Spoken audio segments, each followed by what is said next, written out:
Umat juga makin terancam akidahnya.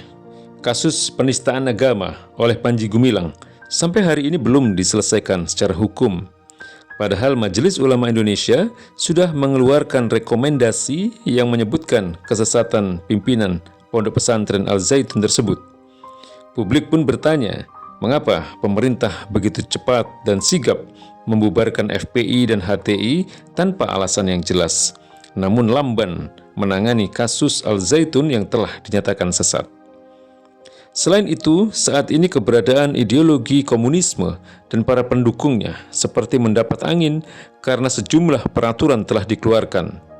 Di antaranya, Keputusan Presiden Nomor 17 Tahun 2022, juga Inpres Nomor 2 Tahun 2023 yang menempatkan PKI sebagai korban pelanggaran HAM.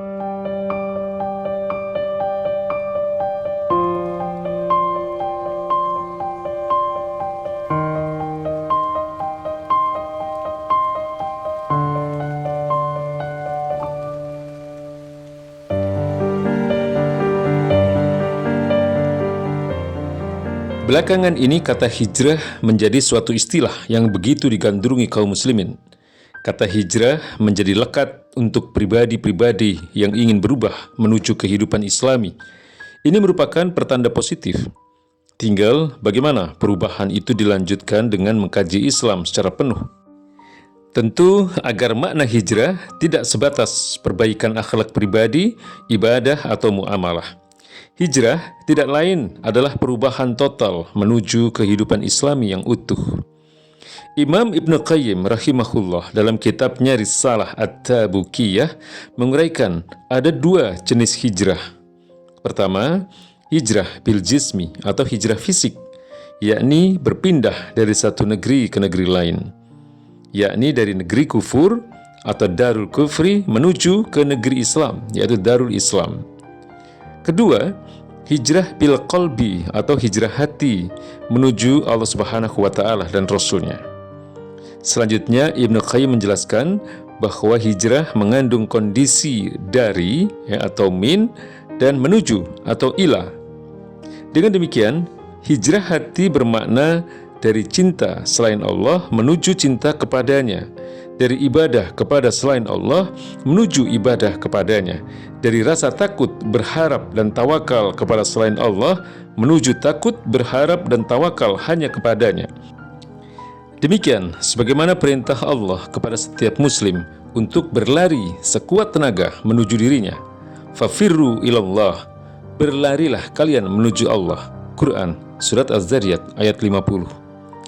Dalam bahasa Arab, kata farro menunjukkan larinya seseorang dari sesuatu yang ditakuti, seperti melarikan diri dari kejaran singa misalnya.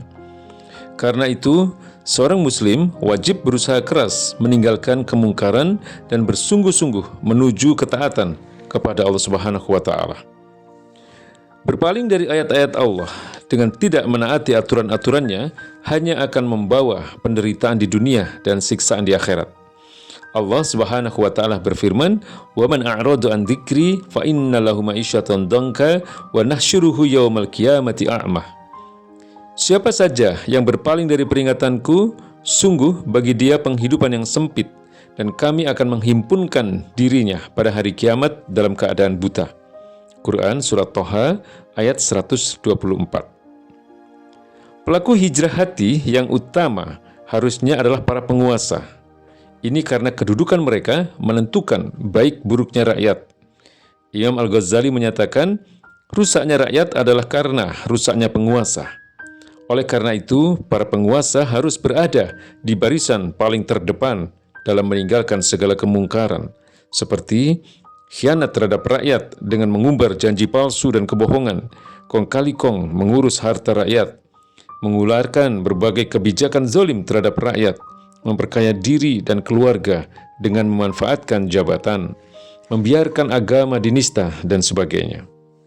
Semuanya patut untuk ditinggalkan secepatnya dan sekuat tenaga, karena penguasa semacam itu akan mendapatkan tempat terburuk dan siksa yang paling keras pada hari kiamat. Nabi Shallallahu Alaihi Wasallam bersabda, Ahabban nas ilallahi azza wa jalla yaumal qiyamah wa aqrabahu minhu majlisan imamun adilun. Wa inna abghadan nas ilallahi yaumal qiyamah wa ashaddahu azaban imamun jairun. Manusia yang paling Allah azza wa jalla cintai pada hari kiamat dan paling dekat kedudukannya di sisinya adalah pemimpin yang adil. Sungguh, manusia yang paling Allah benci pada hari kiamat dan paling keras mendapatkan siksanya adalah pemimpin yang jahat. Hadis riwayat Ahmad. Sesungguhnya pangkal kemungkaran hari ini bukanlah semata disebabkan oleh pribadi-pribadi yang bermaksiat kepada Allah. Kemungkaran hari ini berasal dari sikap umat yang berpaling dari syariat Islam. Inilah induk dari segala kerusakan yang menyebabkan kerusakan terjadi secara luas. Allah Subhanahu wa taala berfirman, "Zaharal fasadu fil bari wal bahri bima kasabat aydin nas liyudziqahum ba'dalladzi amilu la'allahum yarji'un." Telah tampak kerusakan di darat dan di laut disebabkan oleh perbuatan tangan-tangan manusia. Allah menghendaki agar mereka merasakan sebagian dari akibat perbuatan mereka, agar mereka kembali ke jalan yang benar. Quran Surat Ar-Rum ayat 41. Akibat hukum pidana Islam tidak diterapkan, misalnya, berbagai kejahatan merajalela. Setiap hari nyaris tidak sepi dari berita pembunuhan dan penganiayaan.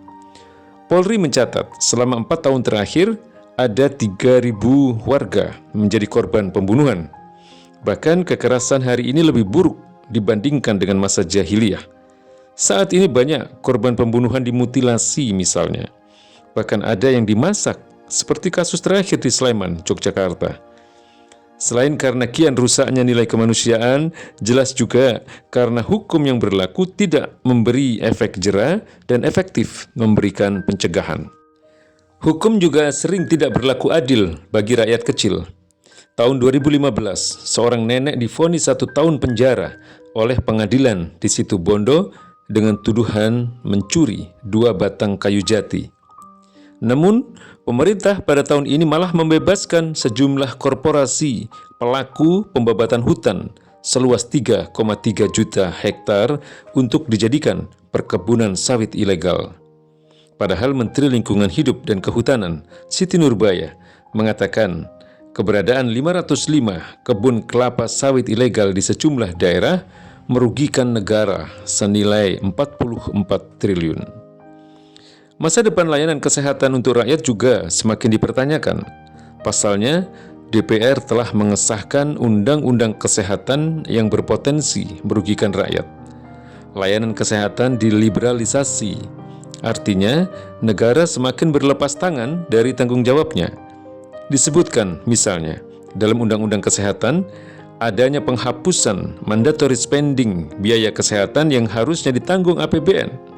Padahal Indonesia masih terbelit persoalan stunting, perbaikan alat dan fasilitas kesehatan, bahkan kurangnya kualitas pelayanan kesehatan. Indonesia juga masih kekurangan 130.000 dokter dan puskesmas, serta rumah sakit hingga pelosok daerah. Adanya BPJS juga bukan solusi layanan kesehatan bagi masyarakat. Dilaporkan ada 16,6 juta warga yang tidak sanggup melanjutkan iuran BPJS. Ironisnya, warga yang menunggak iuran dapat terancam denda 30 juta rupiah. Sudah terjadi kasus warga yang bunuh diri karena tidak bisa lagi berobat akibat tidak sanggup membayar iuran BPJS. Umat juga makin terancam akidahnya. Kasus penistaan agama oleh Panji Gumilang sampai hari ini belum diselesaikan secara hukum. Padahal Majelis Ulama Indonesia sudah mengeluarkan rekomendasi yang menyebutkan kesesatan pimpinan Pondok Pesantren Al-Zaitun tersebut. Publik pun bertanya, mengapa pemerintah begitu cepat dan sigap membubarkan FPI dan HTI tanpa alasan yang jelas, namun lamban menangani kasus Al-Zaitun yang telah dinyatakan sesat. Selain itu, saat ini keberadaan ideologi komunisme dan para pendukungnya seperti mendapat angin karena sejumlah peraturan telah dikeluarkan. Di antaranya, Keputusan Presiden Nomor 17 Tahun 2022, juga Inpres nomor 2 tahun 2023 yang menempatkan PKI sebagai korban pelanggaran HAM. Hal ini akan memutarbalikkan fakta sejarah PKI dengan ideologi komunisnya sebagai pelaku kudeta dan kejahatan keji berupa pembunuhan ribuan santri dan kiai, juga aparat pemerintah dan para perwira militer. Ada kekhawatiran peraturan tersebut akan menghidupkan kembali hak-hak politik para anggota dan pendukung ideologi komunisme. Apakah pemerintah pura-pura tidak tahu kalau ideologi sosialisme komunisme yang menganut keyakinan materialisme ateisme bertentangan dengan akidah Islam? Sejarah di berbagai negara memperlihatkan ideologi sosialisme komunis ini tidak segan-segan menumpahkan darah kaum muslimin karena menganggap Islam sebagai ancaman. Anehnya, saat diingatkan bahwa penolakan penerapan syariah Islam dan pemberlakuan sistem sekuler saat ini adalah penyebab rusaknya kondisi umat dan negeri, mereka malah menolak dan bersikukuh apa yang mereka lakukan demi kebaikan. Ini persis seperti yang telah Allah Subhanahu wa Ta'ala ingatkan di dalam Quran. Lihat surat Al-Baqarah ayat 11 dan 12. Sudah saatnya umat menjadikan Islam sebagai dasar keyakinan dan aturan kehidupan dalam semua aspek, baik aspek ekonomi, sosial, militer, politik, dan kenegaraan. Ini karena Islam adalah ideologi yang benar dan sempurna. Syariahnya memberikan perlindungan terhadap jiwa, harta, akal, kelahiran dan nasab, kehormatan, akidah, keamanan, dan negara. Keadilan sistem Islam baru terwujud jika umat berislam secara total atau secara kafah. Tidak akan terwujud keadilan Islam jika ajaran Islam hanya diambil unsur spiritualnya dan moralnya saja. Sebaliknya, aturan ekonomi, pidana, dan politik Islam dicampakkan. Yang diterapkan malah aturan demokrasi dan kapitalisme. Kalaupun sebagian hukum Islam diambil, itu karena semata memberikan keuntungan materi kepada pengelolanya seperti hukum haji, umroh, nikah, zakat, infak, juga sedekah. Dengan cara seperti itu, maka berbagai persoalan tidak akan pernah bisa diselesaikan. Beda hasilnya jika hukum-hukum Islam diterapkan secara kafah dalam naungan khilafah. Mengharapkan persoalan umat akan selesai dengan hanya mengangkat pemimpin beragama Islam tanpa penerapan hukum Islam adalah ilusi. Terbukti, hari ini di tanah air, mayoritas kepala daerah, anggota dewan, dan pejabat beragama Islam. Namun persoalan umat tak kunjung selesai. Sebab syariah Islam tidak mereka terapkan. Malah tidak sedikit pejabat dan anggota dewan beragama Islam terperosok dalam kejahatan korupsi. Menurut catatan KPK, ada 22 gubernur dan 154 wali kota dan bupati serta wakilnya, serta 319 anggota dewan terjerat kasus korupsi. Karena itu pada momen tahun baru Hijriah ini, saatnya kaum muslimin berjuang untuk hijrah secara total dari sistem yang penuh kezaliman menuju keadilan Islam. Caranya dengan menerapkan syariah Islam secara kafah dalam naungan khilafah. Wallahu a'lam bishawab.